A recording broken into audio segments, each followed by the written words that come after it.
Hey guys, thank you so much for clicking on this video. My name is Chris and I just got done watching Suspiria. So Suspiria follows Dakota Johnson, who plays Susie Banyan, and she is an American girl from Ohio who joins a dance academy in hopes to live some of her dreams of being a dancer, meeting new people, and well, other things. That's all pretty much said without giving any spoilers to you guys. This is a spoiler free review. I'm just going to tell you what I liked about the film, what I didn't like, hit you with the rating system just like this one, breaking down the elements of the film and giving you a final ranking. Alright, so with Suspiria, this wasn't really on my radar. When the trailer came out, there was tons of buzz going around it. Just a lot of horror fanatics excited for this movie, on people's most anticipated to watch list, and I had never really heard of it or the original, but just the buzz around this movie, and all that I really know is it surrounds around dancers and some witches. And it sucks that this was also a limited release because there weren't really any press screenings I could attend, so I did have to go and check this out at my local theater. So let me dive into some of the positives. For one, Dakota Johnson has completely redeemed herself. Now, you may know her as the girl from 50 Shades of Grey, and while those movies are a thing of their own, I did not particularly love her acting in that movie, her character, everything about her in those movies.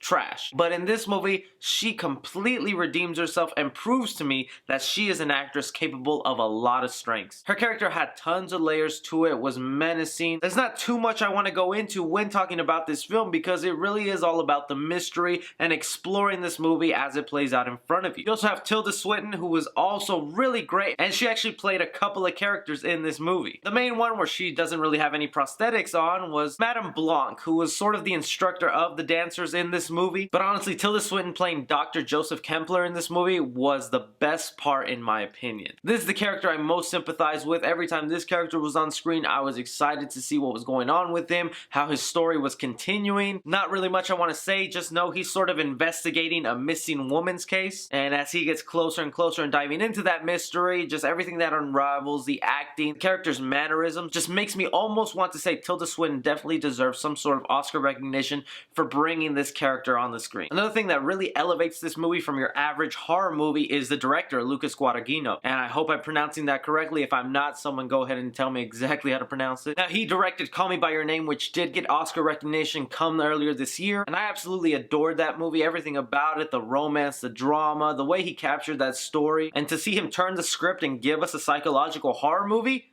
super interested in it. Because it's not very often you get someone who's capable of making an Oscar-worthy movie turn to horror. It's a very creepy, unsettling movie. It's not very forgiving. It is a bit confusing, and it's a movie you need to keep your eyes on the screen at all times. You have to read every line of subtitles on the screen because some parts are in German, and you can't be looking at this movie at a surface level thinking you'll understand it just like that. You have to pay attention to the subplots, to the subtext, to all the symbolism being thrown at you that really piece this movie together. So with all of that said, this movie was not my cup of tea. I really just did not enjoy my experience with this movie. I don't know what I was really expecting. I don't know what I was hoping to get out of it. All I was really looking forward to, because I didn't check out a trailer. I just heard about the movie. I heard a basic plot summary. I knew it was a remake. And then I thought to myself, well, let's not watch a trailer. Let's just experience the movie. Even if I have checked out the trailer or have watched the original, I don't think I would have ended up liking this movie. This is going to be a very divisive movie in my opinion because it's going to draw two lines. It's either you really like this movie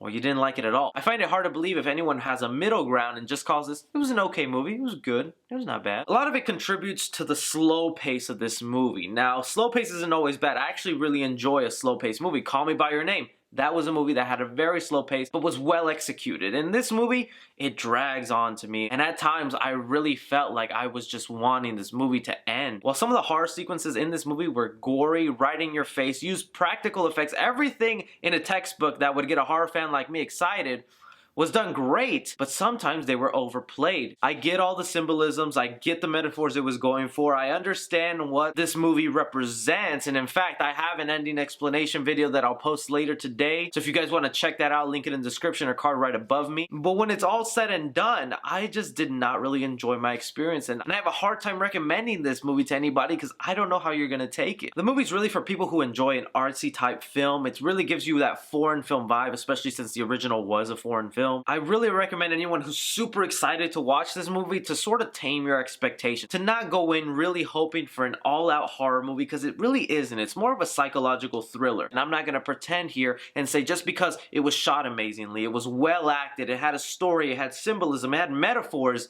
that I should automatically love the movie. In the end, it comes out to how I felt about it, and it left me very lackluster. And that's just me being honest with you guys. Alright, so for Suspiria, I'm gonna give action 1 star. It's a very slow-paced movie, and with that effect, there's not a lot of action going on. When the horror sequences happen, they are horrifying, but I don't count those as action sequences. Comedy in the film, I'm gonna give it 1 star. There are about 3 jokes in total in this movie, so you're not really gonna be chuckling a lot, especially at the horrifying things you witness. Drama in the film, I am gonna give it 3.5 stars because there is a great story in here, more particularly to the doctor character. I was mostly invested in that, but when you piece together the symbolism and how that connects to the witches, I thought it was really well done. Horror in the film, I'm gonna give it 4 stars because there are horrifying things, and kudos to them for using practical effects, prosthetics, laying off CGI, and just really going for that grotesque factor, which I really enjoy. Suspense in the film, I'm gonna give it 2 stars. While I thought this was gonna be really well done in suspense, the slow pace really dragged on any suspense I had built up in watching this movie. Casual fans, I'm gonna give it an F. Cinephiles, I'm gonna give it a C+,